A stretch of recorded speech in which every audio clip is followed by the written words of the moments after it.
Aujourd'hui, dès septembre 2024, vient d'être lancé le début de l'année scolaire 2024-2025. Je veux dire, depuis aujourd'hui, les enfants vont commencer à aller à l'école. C'est là déjà lancé officiellement. En fait. Alors, bien que cette rentrée scolaire nous arrive dans une période assez exceptionnelle où notre pays fait face à la guerre, d'où la guerre est donc permanente chez nous à l'est de la République démocratique du Congo. Aussi avec les villes, les milieux où il y a un peu de la paix, avec l'encombrement de ces milieux, par exemple la ville de Butembo où il y a plein de déplacés, il y a vraiment beaucoup de déplacés. Toutes ces situations qui peuvent freiner l'éducation, comme l'article 24 de la loi numéro 09/001 du 10 janvier 2009 portant protection de la femme, qui stipule que la paix doit être, qui stipule que l'éducation doit être aussi une priorité. Donc, en situation d'urgence, qu'à bonne situation, les enfants doivent aller à l'école. Là, nous pouvons dire que notre gouvernement s'est acquitté de ses devoirs, rendre effective cette rentrée scolaire. Toutefois, nos préoccupations sont tournées vers ces enfants déplacés. Nous sommes en ville de Butembo, il y a beaucoup d'enfants déplacés qui seront à l'école, bien sûr. C'est leur droit et même leur devoir.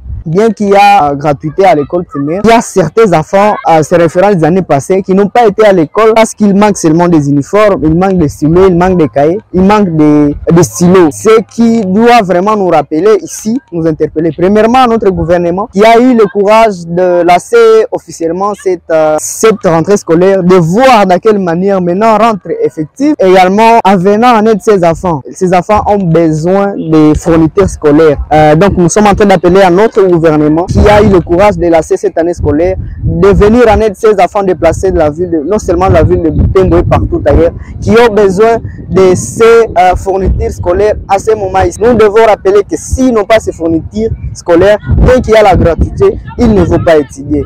Et donc aussi à toutes les personnes, à toute la population, toutes ces bonnes volontés qui sont dans la ville de Butembo, venez en aide ces enfants car il y a encore besoin en fait.